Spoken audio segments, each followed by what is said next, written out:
આ એ જ છે કે જેના વગર તમારું જીવન અધૂરું હતું. આ એ જ છે કે જેનો ફોન કે મેસેજ થોડો લેટ આવવાથી તમને બંનેને કંઈ ગમતું ન હતું.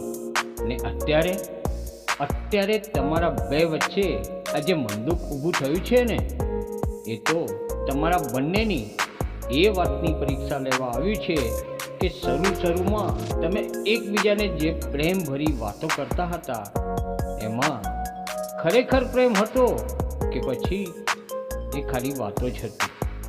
ને હા, જીવનની આ પરીક્ષા પણ એવી છે કે જેની અંદર આપણે પાસ થવું કે પછી નાપાસ એ આપણા જ હાથમાં હોય છે.